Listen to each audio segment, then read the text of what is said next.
अस्सलामुअलैकुम, GTV news के साथ मैं हूं फाइका मौज़म। मैं हूं आपके साथ शिरीन ज़ुल्फ़कार। हेडलाइंस आप मुलाहजा कर चुके हैं। बुलेटिन का बाकायदा आगाज़ करेंगे। सबसे पहले आपको अपडेट दें कि वफाकी वज़ीर इत्तलात फवाद चौधरी ने सिंध में आइंदा हुकूमत तहरीक इंसाफ की होने का दावा कर दिया। कराची में मीडिया से गुफ्तगू में कहा कि सिंध के सबसे बड़े दुश्मन सूबे के हुक्मरान हैं। सूबे को मिलने वाला पैसा दुबई से बरामद होता है। सूबाई हुकूमत पानी खुद चोरी कर रही है। इल्जाम वफाक और पंजाब पर डाल रही है। नून लीग पर शहबाज शरीफ का कंट्रोल नहीं, नवाज शरीफ और मरियम नवाज का कंट्रोल है।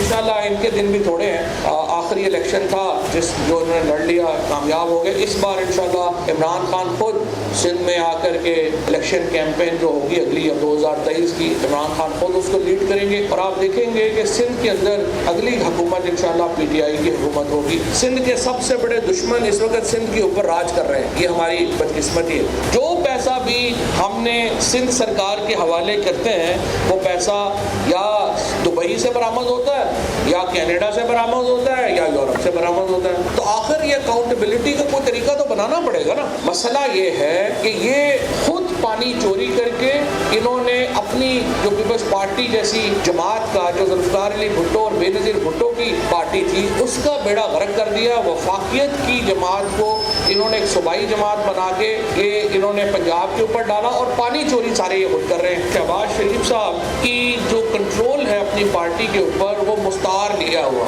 उन्हें किसी न किसी का कंधा चाहिए होता है अपने फैसलों के लिए। लिहाजा कभी वो फजलुर रहमान साहब का कंधा इस्तेमाल करते हैं, कभी वो बिलावल साहब का कंधा इस्तेमाल करते हैं।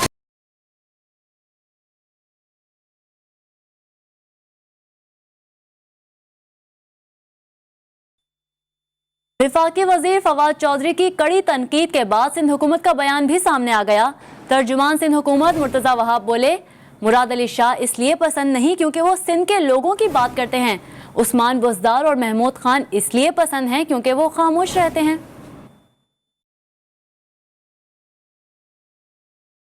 वज़ीर आला सिंध ये बात करता है तो उनको नागवार गुजरती है। वो कहते हैं किसी ना किसी तरीके से इसकी जबाबंदी करो, इसका मुंह बंद कर दो, क्योंकि वो इनकी लाइन को टो नहीं कर रहा। और लाइन को क्यों टो नहीं कर रहा? क्योंकि आप हमारे आईनी हुकूक हमें नहीं दे रहे। चाहते हैं कि सिंध का मुकदमा वफाक के सामने ना लड़ा जाए। वो चाहते हैं जिस तरह बोजदार खामोश है, महमूद खान खामोश है, तो वो नहीं चाहते कि कोई शख्स वज़ीर आज़म के सामने खड़े होकर अपना पॉइंट ऑफ व्यू कन्वे करें। या आप कोई एहसान कर रहे हैं आप सूबाई सिंध को पैसा देके? आपके वालिद साहब के पैसे हैं ये। यार छोड़ो इन लोगों को। ये तो वो लोग हैं जो उस असेंबली में जिसमें इनकी अपनी मेजॉरिटी है तो उसका माहौल खराब कर देते हैं। आपको दुनिया में इसकी मिसाल नहीं मिलेगी कि ऑपोजिशन तो चाहे कि असेंबली ना चले। मौसूफ कहते हैं कि आर्टिकल 140A का निफाज होना चाहिए सूबाई सिंध में। ये पाकिस्तान का पहला वफाकी वजीर है जिसका फोकस एक सूबे पर है बस। क्या आर्टिकल 140A सिर्फ सूबाई सिंध के लिए है? तो ये तो नहीं हो सकता कि सूबाई सिंध को आप इग्नोर करें और बाकी सूबों को तरजीह दें। तो वहीं ऑपोजिशन भी काफी मुतहरिक दिखाई दे रही है। 4 जुलाई को सवात और 29 जुलाई को कराची में PDM का बड़ा इज्तिमा होगा। मौलाना फजल रहमान ने बजट को झूठ का पलंदा करार देते हुए कहा है कि बजट भोंडे अंदाज से पेश किया गया, पार्लियामेंट की तौहीन और तज़हीक की गई। एक बार फिर अवामी सफ़ों को मुनज़्ज़म किया जाएगा। हुकूमत के बरकरार रहने का कोई जवाब नहीं है। पीपल्स पार्टी को बंद अल्फाज में दोबारा PDM में वापसी की पेशकश कर दी। पार्लियामेंट की तौहीन और उसकी तज़हीक की गई एक जमहूरियत पसंद इस किस्म के किरदार के बाद और इस तरह के गिरे हुए रवैये के बाद पार्लियामेंट की बारदस्ती की बात किस मुंह से करेगा? 4 जुलाई को स्वात में तारीख का सबसे बड़ा इज्तिमा होगा इंशाअल्लाह। 29 जुलाई को कराची में PDM का बहुत बड़ा जलसा होगा इंशाअल्लाह। लीडर ऑफ द अपोजिशन जनाब मियां शहबाज शरीफ साहब ने इंतखाबी इस्लाहात के लिए ऑल पार्टीज कॉन्फ्रेंस बुलाने की तजवीज़ दी है। हम उसकी तायीद करते हैं। इस पर काम होना चाहिए। हमने तो अपने दरवाजे खुले रखे हुए हैं। अगर कोई वापस कर PDM में आता है या कोई नया मेंबर आता है तो PDM है। जख्म खोरदा मौलाना भेस बदल कर सामने आ रहे हैं। मौलाना याद रखें अभी उनके जख्म ताज़ा हैं। पीडीएम के मुर्दा घोड़े में जान डालने की कोशिश कामयाब नहीं होगी। मुआविन खसूसी फिरदौस आशिक अवान ने एक बार फिर अपोजिशन पर तनकीद के निश्तर चला दिए। कहती हैं कि इक़्तिदार से दूरी मौलाना को चैन से नहीं बैठने दे रही। मौलाना को जाली राजकुमारी पर्ची चेयरमैन से सबक सीखना चाहिए। मुल्क तरक्की के लिए टेक ऑफ कर चुका, जल्द से जुलूसों का कोई जवाब नहीं। हुकूमत हटाने की साजिश करने वाले तारीख राहों में गुम हो चुके। हुकूमत मुद्दत पूरी करेगी, ये टोला हमेशा नामुराद रहेगा। मुस्लिम लीग नून के रहनुमा मिफ्ता इस्माइल ने वफाकी हुकूमत के बजट को आड़े हाथों ले लिया। कराची में प्रेस कॉन्फ्रेंस करते हुए कहा कि शहबाज शरीफ ने हुकूमत को यू टर्न लेने पर मजबूर किया और अपोजिशन लीडर के मुतालिबे पर हुकूमत ने दूध पर टैक्स में कमी की, जबकि पेट्रोलियम लिवी की वजह से महंगाई का नया तूफान आएगा।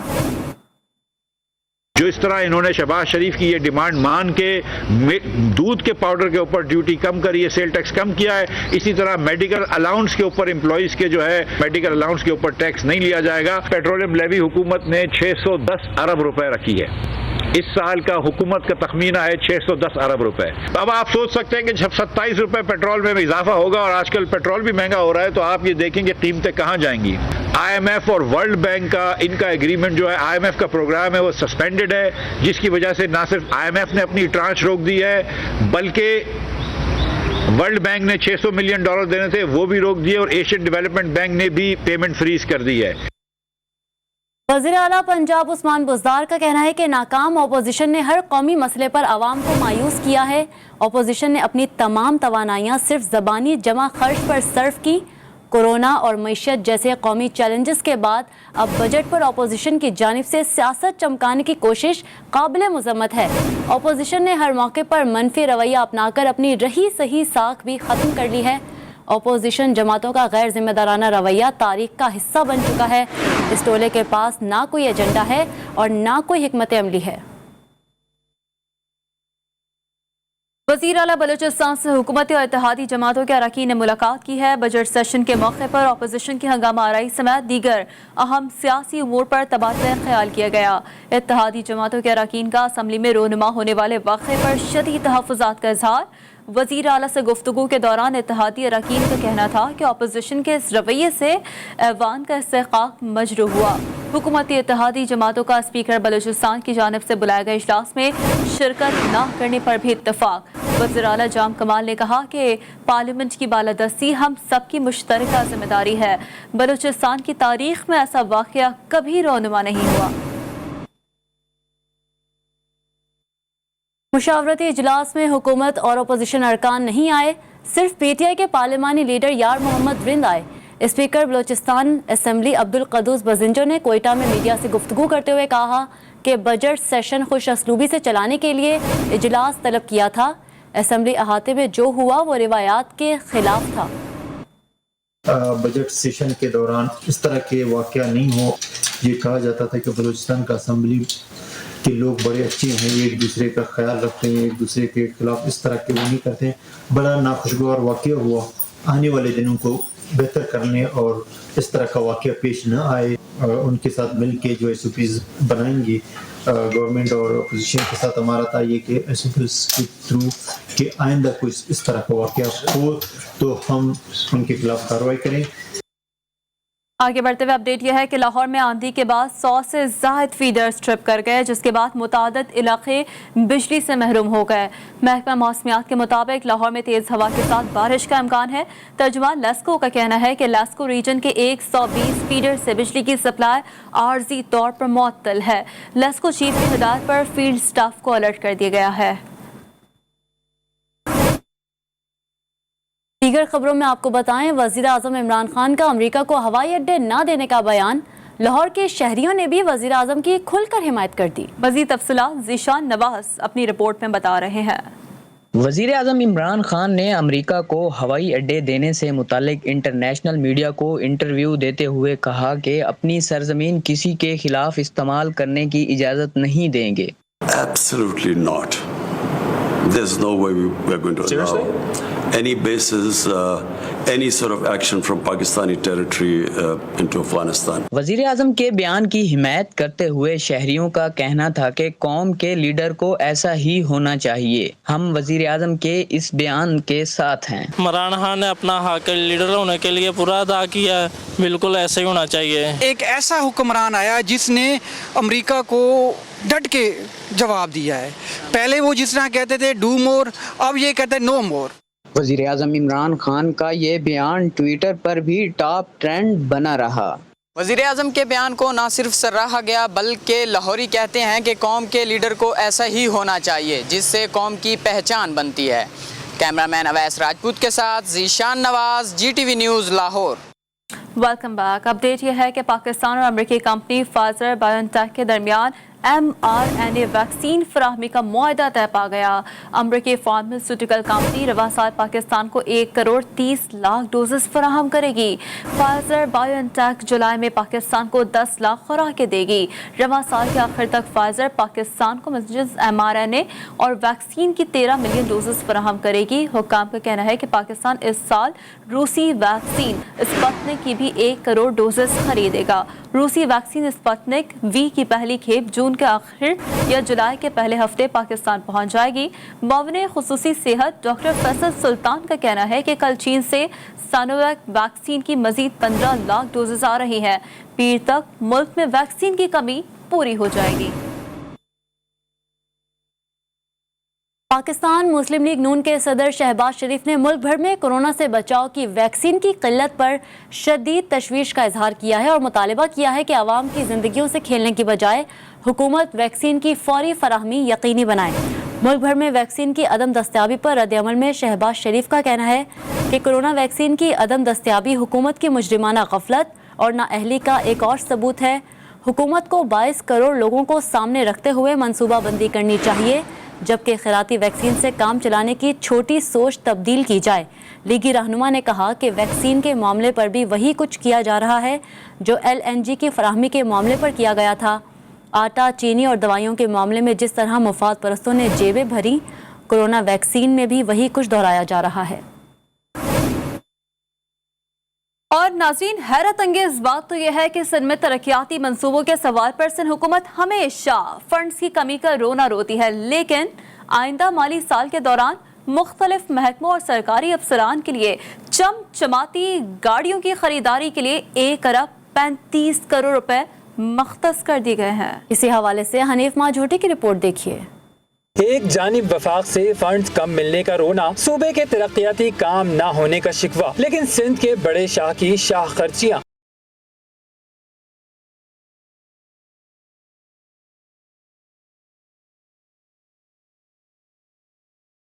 दस्तावेजात के मुताबिक वजीर आला हाउस को गाड़ी की खरीदारी के लिए 1 करोड़ 86 लाख रुपए और महकमे खजाना के अफसरान को 8 करोड़ 75 लाख रुपए की नई गाड़ियों से नवाजा जाएगा, जबकि महकमे ज़राअत के लिए लैंड क्रूजर, डबल केबिन समेत दीगर गाड़ियाँ खरीदने के लिए 14 करोड़ 75 लाख रुपए मुख्तस किए गए हैं। महकमा लाइव स्टॉक एंड फिशरीज को नई गाड़ियों की खरीदारी के लिए 15 करोड़ 25 लाख और पब्लिक प्राइवेट यूनिट को 1 करोड़ 25 लाख रुपए दिए जाएंगे। सेक्रेटरी समेत दीगर अफसरान की गाड़ियों के लिए 4 करोड़ 75 लाख रुपए, प्रोटोकॉल के लिए 26 लाख 75 हजार और अफसरान की तरबियत, मैनेजमेंट और रिसर्च विंग के लिए 2 करोड़ 31 लाख रुपए रखे गए हैं।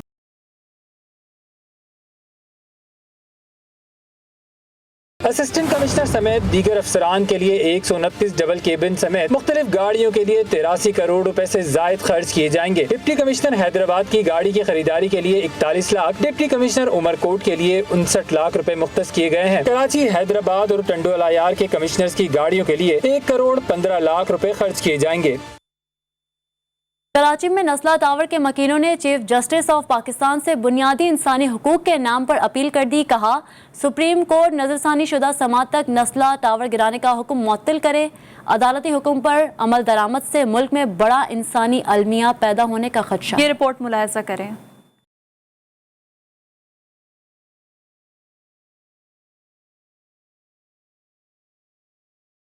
कराची में अदालती हुक्म पर नस्लर टावर मिसमारी के फैसले पर मकीनों की दुहाई। चीफ जस्टिस ऑफ पाकिस्तान से बुनियादी इंसानी हुकूक के नाम पर अपील कर दी। कहा बिल्डिंग को मिसमार करने के हुक्म के अपील के फैसले तक फौरी तौर पर मुअत्तली का हुक्म जारी किया जाए। प्लीज़ इसके ऊपर ज़रा नजर सानी करे और जब तक कोई हुक्म सादर ना हो इस बिल्डिंग को गिराने के लिए किसी को ऑर्डर ना दिया जाए। ये हमारी एक बहुत मोहतबाना रिक्वेस्ट है।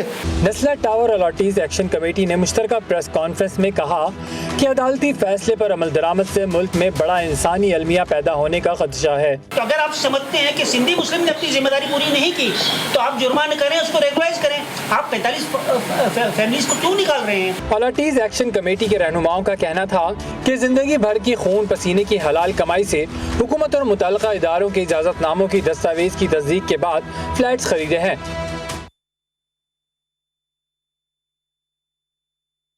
माँ के कदमों तले जन्नत है तो जन्नत की कुंजी बाप के पास है, जिनकी शफकत के साए में औलाद परवान चढ़ती है।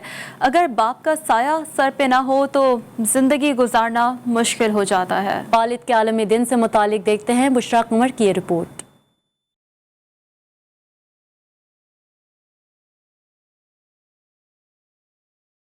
बलूचिस्तान के नामवर सहाफ़ी और दानिश्वर लाला सदीक का शुमार ऐसी शख्सियात में होता है कि जिन्होंने अपने बच्चों के लिए एक बाप के साथ एक उस्ताद का किरदार भी अदा किया। लाला सदीक आज खुद तो इस दुनिया में नहीं हैं, मगर इनके बच्चे अपने वालिद का नाम रोशन किए हुए हैं। सदीक साहब को हम जब काम करते हुए देखते थे तो उन्हें देखते देखे हमें भी सहाफ़त का शौक़ बढ़ गया और वो आज अब में नहीं है, लेकिन उनकी मरून मिन्नत हम आज इस सीट पे बैठे हुए हैं, उनकी जगह पे बैठे हैं, लेकिन उनकी कमी शिद्दत से हमें महसूस हो रही है। हर time has a Ustad, has a वालिद, हम हमेशा उनको याद करते हैं। लाला सदीक के बेटे कहते हैं कि आज भी वो हर मौके पर अपने वालिद की कमी को महसूस करते हैं। उनका कहना है कि बाप नहीं तो कुछ नहीं। आज जो हम इस मुकाम पर पहुँचे हैं ये मेरे वालिद साहब की मरून मिन्नत है, क्योंकि उन्होंने बहुत सारे स्ट्रगल किए अपने इस लाइफ में, हमें इस तक यहाँ तक पहुँचाया और आज मैं जो है ना इस इदारे का एग्जीक्यूटिव हूँ, वो सिद्दीक बलोच की मरून मिन्नत है। बाप दुनिया में रब्बुल इज्जत की अजीम नेमत है। बाप का साया सर पर ना हो तो जिंदगी बसर करना मुश्किल हो जाता है, क्योंकि बाप की दी हुई तालीम और तरबियत जिंदगी की राहें आसान बना देती हैं। कैमरामैन यासीन खान के साथ बुशरा कमर, GTV न्यूज़, क्वेटा। अफगानिस्तान के टेस्ट क्रिकेटर राशिद खान शाहिद अफरीदी के फैन निकले। प्रोग्राम जी स्पोर्ट्स में गुफ्तगू में कहा कि पाकिस्तान सुपर लीग दुनिया की टॉप 3 लीगों में से एक है। लाहौर कलंदर्स की मैनेजमेंट से बहुत प्यार मिला। तफसीली इंटरव्यू रात 11 बजे देख सकेंगे। जो मुझे रिस्पेक्ट मिला था यहाँ के ओनर से, यहाँ के मैनेजमेंट से, प्लेयर से और फैंस से जो प्यार मिला था, I think that made me to come here. आपको कंपैरिजन करना थोड़ा टफ होगा, लेकिन definitely as I said before जितना भी खेला हूँ I think it's in top 3। जब मैं पसंद करता था तो शाहिद अफरीदी को और अनिल कुंबले को मैं ज्यादा देखता था, क्योंकि इनका भी जो एक्शन था, जो स्पीड था, बॉलिंग का तेज था। देखिए sports means unity and sports bring unity in the country and अगर हम इसको जितना भी पॉजिटिव साइड पे ले ले और एक दूसरे के साथ प्यार मोहब्बत में रहे, इसी में हमारी बेहतरी है। दोनों मुस्लिम ममालिक है और जितना भी एक दूसरे के साथ प्यार करे इतना ही हम आगे जाएंगे और डेफिनेटली मेरे हिसाब से स्पोर्ट्स एक वाहिद जरिया है जो दोनों कंट्रीज को इकट्ठा कर सकती है। अपडेट करें आपको, इत्तेहादी जमातों की वज़ीर आला से मुलाकात की अंदरूनी कहानी सामने आ गई। ज़राए ने दावा किया है कि स्पीकर बलूचिस्तान असेंबली को तब्दील करने का फैसला कर लिया गया है। इत्तेहादी जमातों के मुताबिक स्पीकर का 18 जून के वाक़े में किरदार मशकूक है। इसी पर बात करेंगे नुमाइंदा जी न्यूज़ बुशरा कमर से। जी बुशरा, अंदरूनी कहानी सामने आ चुकी है। जी बिल्कुल, आज इत्तेहादी जमातों की वज़ीर आला बलूचिस्तान से मुलाकात हुई थी, जिसकी अंदरूनी कहानी ये सामने आई है कि 18 जून को जब बलूचिस्तान असेंबली का बजट इजलास होना था तो उस वक्त स्पीकर बलूचिस्तान असेंबली की जानिब से कोई ऐसे इंतजाम अंदर सिक्योरिटी के खातिर खान नहीं किए गए, ना ही अपोजिशन से जो है उन्हें बिठाकर बात करने की कोशिश की गई, जिसकी वजह से ये सारी सूरत हाल पैदा हुई। लेकिन बुशरा, हैरत अंगेज बात यह है कि स्पीकर बलूचिस्तान की जानिब से कहा गया, बलूचिस्तान असेंबली की जानिब से, कि जब इजलास तलब किया गया था तो उस इजलास में कोई हुकूमती अरकान या फिर ऑपोजिशन अरकान शामिल नहीं हुए थे, वरना सूरत हाल इतनी कशीदा नहीं होती, पुरअमन तौर पर बजट पेश कर दिया जाता। बिल्कुल जी, बिल्कुल ऐसी ही सूरत हाल थी कि दोनों जो जमातें हैं, सबसे पहले जब स्पीकर बलूचिस्तान असेंबली को चाहिए था कि अगर अपोजिशन जो है वो धरना देकर बाहर बैठी थी तो वो उन्हें अंदर बुलाती और उनके साथ बैठकर उनके जो तहफ्फुज़ात थे उन्हें सुनती, साथ ही इत्तेहादी जो हुकूमती इत्तेहादी जमातें हैं उनको बुलाया जाता और उनकी बैठकर बात जो आमने सामने रखी जाती, तो शायद ये सूरत हाल ना होती। लेकिन स्पीकर बलूचिस्तान असेंबली ने जो है ऐसा कुछ भी नहीं किया और बड़े आराम से जो है अपने घर में बैठे रहे। और 18 तो अंदरूनी कहानी ये है कि इत्तेहादी जमातों के मुताबिक स्पीकर का 18 जून के वाक़े में किरदार मशकूक है। बहुत शुक्रिया बुशरा कमर, हमें तमाम तर तफसीलात से आगाह कर रही थी। मुल्क के बेशतर इलाकों में शदीद गर्मी की लहर बरकरार है, ताहम बालाई इलाकों ज़ेरी सिंध और कश्मीर के बाज़ मकामात पर तेज़ हवा और गरज चमक के साथ रिमझिम से मौसम खुशगवार हो गया।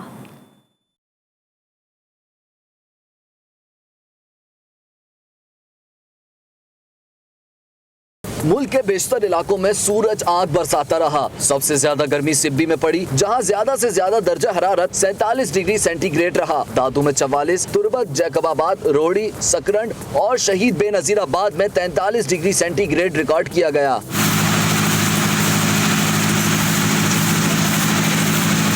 बालाई पंजाब, बलाई और जनूबी खैबर पख्तूनख्वा, शुमाल मशरकी बलोचिस्तान, ज़ेरी सिंध और कश्मीर के चंद मुकामात पर तेज हवा और गरज चमक के साथ बारिश हुई। जहलम, गुजरात, डीआई खान, बन्नू, मालम जब्बा, लोअर दीर, मुजफ्फराबाद, बारखान, मिट्टी और बदीन में बारिश से मौसम खुशगवार हो गया। महकमा मौसमियात के मुताबिक आइंदा 24 घंटों के दौरान मुल्क के बेशतर इलाकों में मौसम गर्म और खुश्क रहेगा। ताहम जनूबी पंजाब, बलाई खैबर पख्तूनख्वा, गिलगित बल्तिस्तान, कश्मीर और इससे मुल्हिका पहाड़ी इलाकों में आंधी और गरज चमक के साथ बारिश का इम्कान है।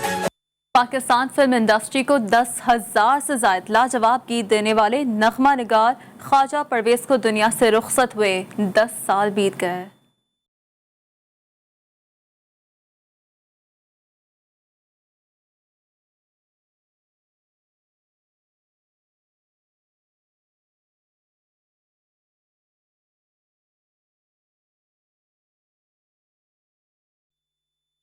एक ब्रेक के बाद हाजिर होंगे हेडलाइंस के साथ, रहिए जी के साथ।